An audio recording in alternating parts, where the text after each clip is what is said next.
Let us start with chapter 4.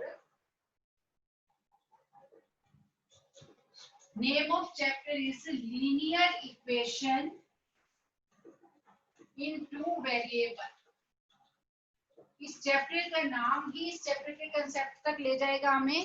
बच्चों आपने अपनी नोटबुक बुक पास में रखनी है, पेन भी खोल के रखो, आप भी अपने हाथ से ही लिखते जाओ। अगर आप सिर्फ सुनोगे तो इससे कंसेप्ट आपको ज्यादा देर तक दिमाग में रहने वाला नहीं है। Linear equation in two variable, ये अभी तक आपने पढ़ा नहीं किसी भी क्लास में।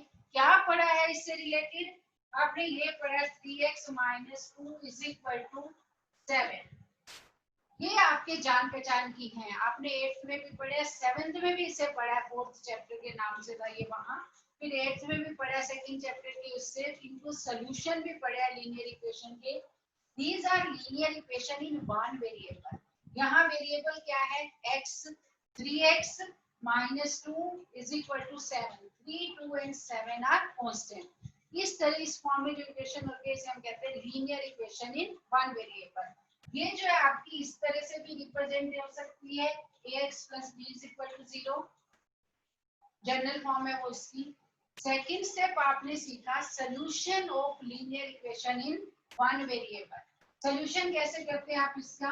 जो भी पहले कांस्टेंट टर्म है उसे शिफ्ट कर दीजिए। 7 + 2 3x = 9। अब आप इस 3 को उधर शिफ्ट करेंगे क्योंकि 3 इसके साथ मल्टीप्लाइड में है, उधर जाके डिवाइड हो जाएगा। x = 3। तो इसका सॉल्यूशन क्या है? x = 3। सॉल्यूशन का मीनिंग क्या होता है? Solution means that value of x which satisfy the equation. अगर आप इसमें x को 3 पुट करेंगे तो लेफ्ट हैंड साइड की वैल्यू भी 7 हो जाएगी और राइट हैंड साइड की वैल्यू भी 7 हो जाएगी। तो लीनियर इक्वेशन क्या है, उसका सॉल्यूशन क्या है, सॉल्यूशन का मीनिंग क्या है? Solution is that value of variable which satisfy the equation. अब बात आती है हमारी ये लीनियर इक्वेशन है, इसका सिंगल ही सॉल्यूशन होता है। अगर मैंने x = 3 निकाल लिया तो इसका और कोई सॉल्यूशन नहीं है। अब हम एक सिचुएशन सोचते हैं, आपने कोई एग्जाम दिया, 100 मार्क्स का वो एग्जाम था, आपने मैथ्स का भी पेपर दिया और इंग्लिश का भी पेपर दिया। अब आपसे किसी ने पूछा कि आपके टोटल मार्क्स कितने हैं? आपने क्या दिया? In all I got some of the marks in maths and English is 90। इसका मतलब दोनों का सम 90 है। अब इस सिचुएशन को आप मैथमेटिकली कैसे रिप्रेजेंट करेंगे कि मान लो मैथ्स में मार्क्स कितने आए हैं? x और इंग्लिश में कितने आए हैं? y। Then x + y = 90। ये जो हमने लिखा है sum of marks of maths and English in a test is 90। इसका मीनिंग, इसको हमने मैथमेटिकल फॉर्म में रिप्रेजेंट करना है। अब 90 का एक आंसर नहीं हो सकता कि एक में भी 45 है दूसरे में भी 45 है, ये इसका एक सोल्यूशन है। अब हम तो ऐसे ज्यूम कर सकते हैं कि पहले में x आए होंगे दूसरे में y आए होंगे और इन दोनों को जोड़ के कितने मार्क्स बनते हैं? 90। तो ये जो रिप्रेजेंटेशन है ये इस सिचुएशन की मैथमेटिकल रिप्रेजेंटेशन है। अब देखो इस इक्वेशन को ध्यान से, x दूसरा क्या है? y। x की वैल्यू भी तुम्हें नहीं पता और y की वैल्यू भी आपको पता नहीं है, किसके कितने मार्क्स हैं। तो ये दोनों हो गए variable. x and y can take any value, these are variable. 90 तो फिक्स है, वो 90 है, तो ये क्या है? कांस्टेंट। तो इस इक्वेशन में देखो, इक्वेशन जिसमें इक्वल का साइन होता है वो इक्वेशन होती है। ये इक्वेशन आपके पास आ गई। इस इक्वेशन में x भी एक वेरिएबल है, दूसरा वेरिएबल क्या है? y = 90। आप चैप्टर 2 पॉलिनोमियल पढ़ चुके हैं, 9th क्लास का जो चैप्टर 2 है जिसका आपने टेस्ट भी दिया है। तो पॉलिनोमियल में जिसकी डिग्री 1 होती है, पावर 1 होती है, उसको हम कहते हैं लीनियर पॉलिनोमियल। या x की पावर भी 1 है, y की पावर भी 1 है, इसलिए ये क्या होगी? लीनियर। एक तो ये लीनियर इक्वेशन होगी। फिर इसमें वेरिएबल कितने हैं? x एंड y 2 वेरिएबल हैं, इसलिए हम इसका नाम क्या देते हैं? लीनियर इक्वेशन इन 2 वेरिएबल्स। तो ये एक छोटा सा एग्जांपल है x + y = 90। Linear equation in two variables का। अब हम बात करते हैं इनके सोल्यूशन की। सोल्यूशन क्या हो सकते हैं? x भी 45 हो, y भी 45 हो, तो इन दोनों का सम हो जाएगा 90, तो ये एक सोल्यूशन हुआ। दूसरा सोल्यूशन ये भी हो सकता है x 40 हो और y कितना हो 50, तब भी सम 90, क्योंकि हम नहीं जानते उसके मार्क्स अलग अलग कितने हैं, हम तो इतना ही जानते हैं कि उसके मार्क्स का सम 90 है। तो यहाँ ये फिर 90 बन गया, तो ये बन गया आपका सेकंड सोल्यूशन। x 30 y 60 ये भी हो सकता था, ये हो गया आपका थर्ड सोल्यूशन। यहां से आप इतने कह सकते हैं कि linear equation in two variable का एक सिंगल सोल्यूशन नहीं होता, इसके बहुत सारे सोल्यूशन हो सकते हैं। हो सकता है उसके यहाँ 0 हो, यहाँ 90 हो, या यहाँ 90 हो, इंग्लिश में 0 हो सकता है इसमें 5 हो, इसमें 85 हो। तो इसमें अगर आप इस तरह से चेक करने बैठेंगे, there are infinite many solution. You know the meaning of infinite? Infinite means which we can't count. तो इसके अनकाउंटेबल सॉल्यूशन जो है बन सकते हैं। तो अभी तक आपने पढ़ा linear equation in two variables, और दूसरी बात क्या सीखी इस एग्जांपल के through? How many solutions a linear equation in two variables can have. जो मैंने लिखा था that was a example of linear equation in two variable. अब क्या इसकी स्टैंडर्ड फॉर्म है? You will note down in your notebook also. ax plus by plus c is equal to 0 is the general form of linear equation in two variables. अभी बात complete हो जाए फिर आप नोट्स बनाना। ax plus by plus c is equal to 0, तो कौन क्या यहाँ पर आपके पास दो चीजें होती हैं, कांस्टेंट एक वेरिएबल। कांस्टेंट वो जिसकी वैल्यू फिक्स है, वेरिएबल वो जिसकी वैल्यू सिचुएशन पे डिपेंड करती है, अलग अलग भी हो सकती है। तो यहाँ x और y तो है वेरिएबल, दो वेरिएबल है, इसलिए बन गई linear equation in two variable. तो ए बी सी क्या है? ए बी सी कॉन्स्टेंट्स है, इनकी वैल्यू फिक्स है। फिक्स वैल्यू भी आप नंबर सिस्टम में चले जाओ। नंबर्स क्या होते हैं? नेचुरल नंबर भी होते हैं, इंटीजर्स भी होते हैं, रैशनल नंबर भी होते हैं, और अब तो आप ये भी पढ़ चुके हैं कि इरेशनल नंबर भी होते हैं। चैप्टर 1 पढ़ा है आपने 9th क्लास में। Let us continue. Linear equation in two variables में हम क्या कर रहे थे? ax plus by plus c is equal to 0। x और y तो वेरिएबल है, तो a b और c क्या है? A B C are numbers. Numbers भी कैसे? क्या ये नेचुरल नंबर है, क्या ये इंटीजर्स है, क्या ये रैशनल है, क्या ये इरेशनल है? इन सबको अगर आप कंबाइन कर दो तो ये क्या बन जाते हैं? Real numbers.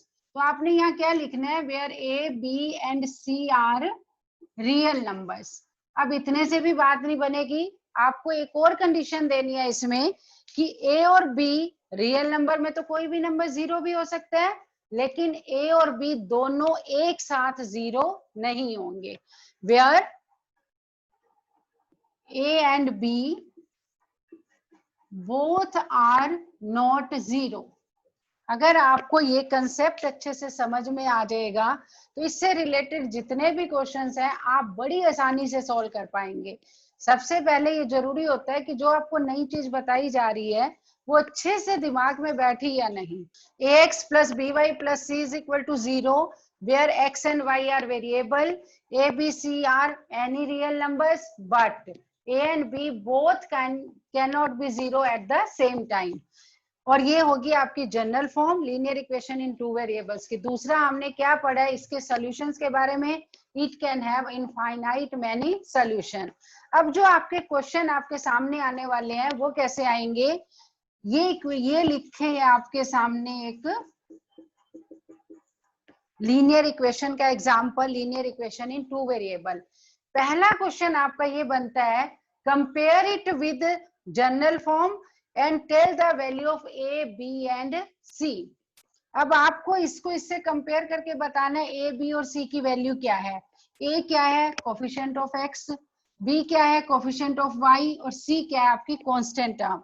अगर आप इसे इसके साथ कंपेयर करते हैं, यहां से आपका a बन जाएगा 3 और b y है, यहाँ 4y है तो b इज इक्वल टू आ गया 4, यहाँ प्लस 5 है, यहाँ प्लस c है तो c इज इक्वल टू आ गया 5। तो इस in the way you can give the value of a b and c। Let us take some more examples.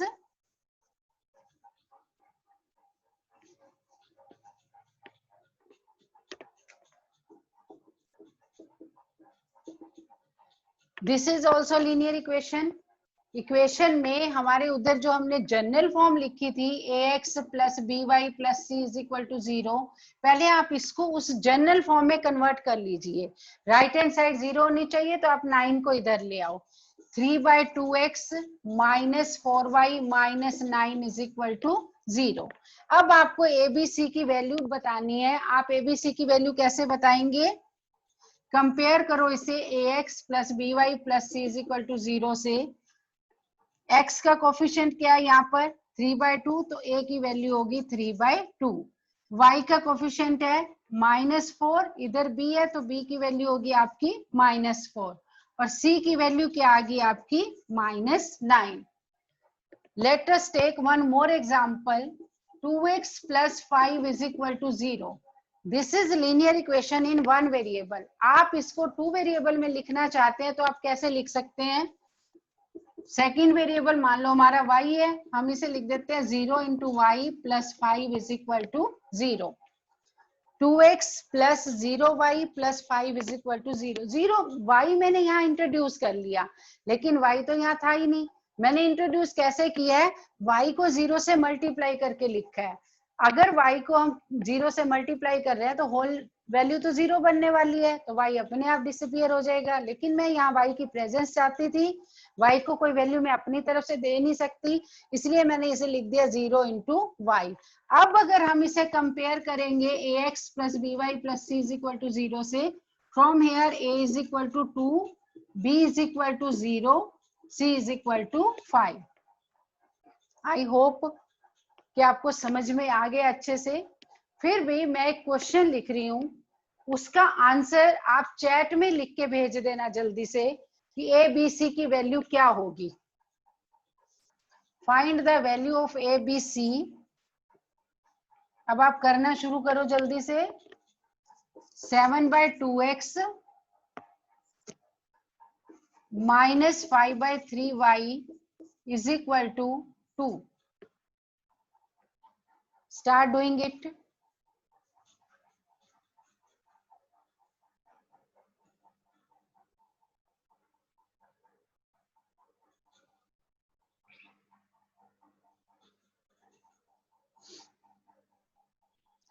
ए क्या है यहाँ, बी क्या है और सी क्या है?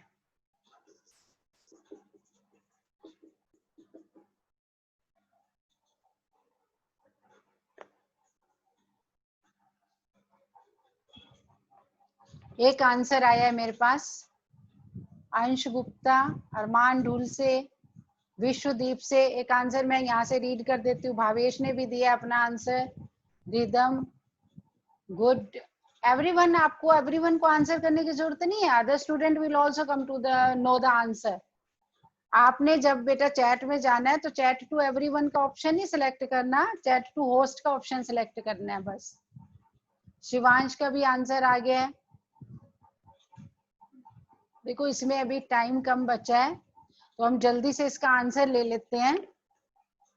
Here a is equal to 7/2, b is equal to minus 5/3 and c is equal to, c को आपको इधर लेके आना पड़ेगा, इधर आएगा तो -2 is equal to 0 हो जाएगा.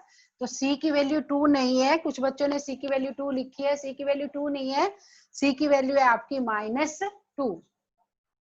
अब इसमें थोड़ा सा हम आगे और चल सकते हैं. आप अपनी एक्सरसाइज 4.1 देखो जल्दी से, जिनके पास भी बुक है एक्सरसाइज 4.1 खोलो.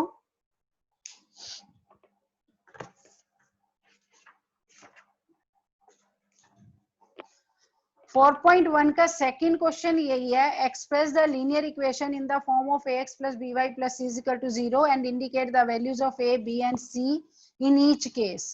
ये क्वेश्चन आपको खुद ट्राई करना है. इसका एक पार्ट मैं और ले लेती हूँ. y minus 2 is equal to 0. अब ये लीनियर इक्वेशन इन 2 वेरिएबल तो है ही नहीं, तो मैं एबीसी की वैल्यू कैसे बताऊं? यहाँ मुझे x को इंट्रोड्यूस करना पड़ेगा. कैसे लिखेंगे? x तो है ही नहीं, लेकिन 0 मल्टीप्लाइड बाय x करके लिखा जा सकता है 0 into x plus y minus 2 is equal to 0। अब अगर आप इसे कंपेयर करते हैं तो आपका आंसर क्या होगा, a is equal to 0, b is equal to, यहाँ खाली y लिखा है तो y का मतलब क्या होना चाहिए, यहाँ 1 इंटू वाई, तो b की वैल्यू होगी 1 और c की वैल्यू होगी आपकी plus c is equal to minus 2, it means c is equal to minus 2। एक और एग्जाम्पल आप इसमें डिस्कस कर सकते हैं, 2x is equal to 5y। अब आप पहले से लिखिए 2x minus 5y is equal to 0, right hand side 0 हो चुकी है। इससे कंपेयर कीजिए x plus B Y plus C is equal to 0 से, here you will get a is equal to 2, b is equal to minus 5 and c तो है ही नहीं ऊपर। हमें 3 टर्म्स चाहिए होती है, एक x की, एक y की और एक constant term.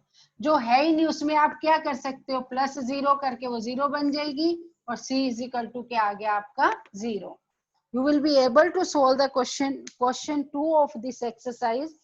Let us come to 4.2 exercise. First question में इसने ये पूछा है which one of the following option is true, कि एक लीनियर इक्वेशन दे रखी है आपको,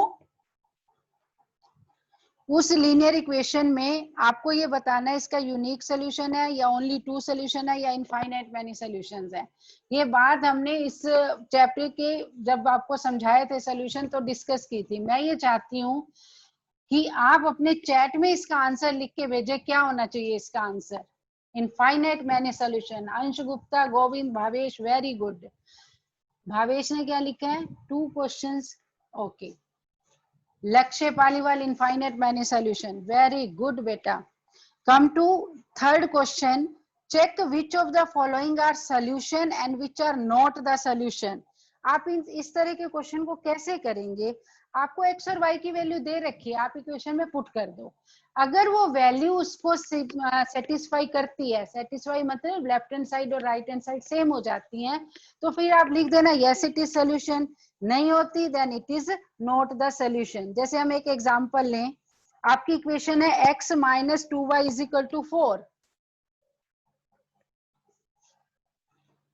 x minus 2y is equal to 4, और आपको चेक करना है इसमें 2,0 इसका सोल्यूशन है या नहीं। 2,0 लिखा है, पहला x है, दूसरा क्या है आपका y। Put x is equal to 2 and y is equal to 0। तो x की जगह आपने पुट करना है 2 और y की जगह पुट करना है 0, लेफ्ट हैंड साइड में करो सिर्फ। तो ये आपका आ गया 2 माइनस 2 इंटू 0 0, ये बन गया आपका 2 माइनस 0 2। लेफ्ट हैंड साइड होगी आपकी 2, लेकिन राइट हैंड साइड क्या दे रखी है 4। अगर हम x को 2 y को 0 पुट करते हैं तो लेफ्ट हैंड साइड और राइट हैंड साइड की वैल्यू सेम नहीं है। अगर ये वैल्यूज सेम नहीं है तो इसका मतलब ये सेटिस्फाई नहीं हुई इक्वेशन, और अगर ये इक्वेशन सेटिस्फाई नहीं हुई तो ये सोल्यूशन नहीं है। इस तरह से आप सारी वैल्यूज चेक करके ये देख सकते हैं कि ये इसका सोल्यूशन है या नहीं। Students, you will be able to solve question 2 of exercise 4.1, question first and third of exercise 4.2।